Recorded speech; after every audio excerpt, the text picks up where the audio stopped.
Okay, so the state has finished its cross-examination of Alex Murdaugh. I want to bring in Jeanine Pirro, Judge Jeanine Pirro, co-host of The Five. We've been watching this throughout the hour together. Jeanine, what stands out? What do you see happening here?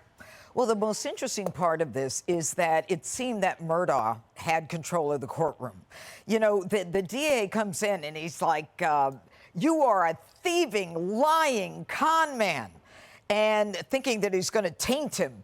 And the defendant said, yeah, I am. And by the way, it wasn't just this case, it was all these cases. Right. And in the end, what you've got is a man who had control of the courtroom and who I am sure, as I sit here today, has someone on that jury convinced that he may not have done this to his wife and his son. The issue now is, assuming that the defense has rested after the cross-examination by the prosecution, that there is no rebuttal by the prosecution, the next step is summations. Now, that prosecutor was a bulldog, and I generally like bulldogs, but when you're a bulldog the whole time, it doesn't work. And it didn't work. And I think that what will happen now, he either puts together a summation that is powerful, or he's gonna end up with a hung jury here. I think that's what may happen.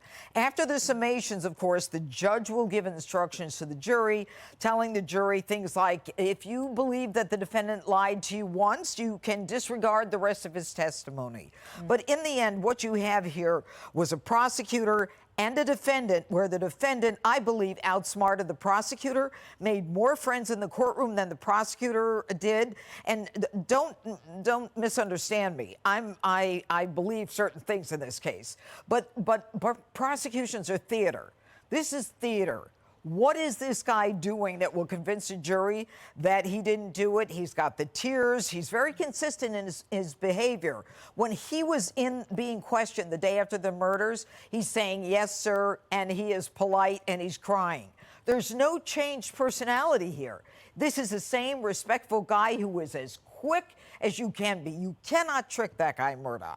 I mean, he clearly established that he's been getting away with lying to people. He's a very good liar. Yep. And I think if he, you know, I mean, I just as a person who watches trials, I agree with you 100% that Murdaugh's been in control of this whole thing. And it's very rare when we watch some of this kind of thing play out, when the person who's on the witness stand is someone who has done this himself for years and years and years. He has trained witnesses, talked to them about how to behave on the stand. So he has an enormous advantage. And I felt in some ways, he certainly brought it up, the prosecutor, in the beginning, but I don't think he made maybe as big a deal out of that as he should have. Like, you know, you're really good at this, aren't you? Yeah. You've done this a long time, haven't you, Alex Murdaugh? You've lied a long time. It was the presentation was a little weak, I would say. Now let's look at this one. This is where he and I felt like he spent very little time doing this, Judge.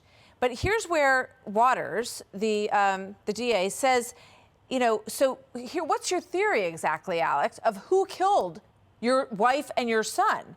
And watch this. This is about the random vigilantes who he says, did they just arrive during this window when your wife and son happened to be at the kennel, which you knew they were going to be at, while you conveniently spent time with your mother who has dementia? Watch this. So I believe that. It was random vigilantes, the 5-2 vigilantes, huh? No, what I believe, Mr. Waters, is I believe that when Paul was charged criminally,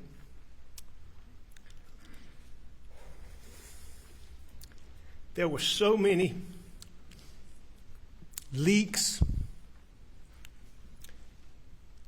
half-truths, half-reports, half-statements, partial information, misrepresentations of Paul that ended up in the...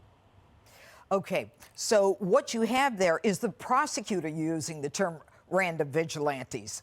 Murdaugh did not use the term, but every chance he gets, Murdaugh turns the testimony to benefit himself, planting the seed, as he did yesterday, that there are some other people out there who are upset, whether it's about the boating incident that his son, Paul, was involved in, where a young girl was killed, or people who don't like him, maybe people he conned, but he got that in there, and that will play in the defense's summation.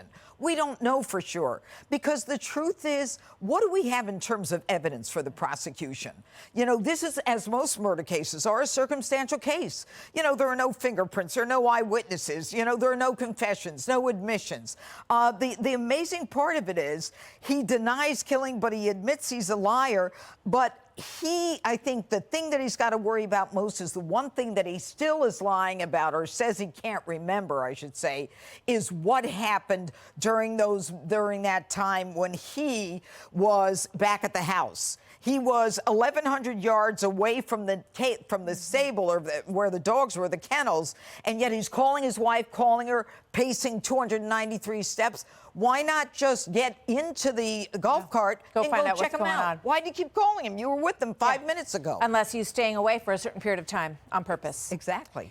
Judge Jeanine Pirro, thank you. Great having you here with us the past couple of days to explain all of this to us, and we'll look forward to seeing you on the 5 tonight. Hey everyone, I'm Emily Campagno. Catch me and my co-hosts Harris Faulkner and Kaylee McEnany on Outnumbered every weekday at 12 p.m. Eastern, or set your DVR. Also, don't forget to subscribe to the Fox News YouTube page for daily highlights.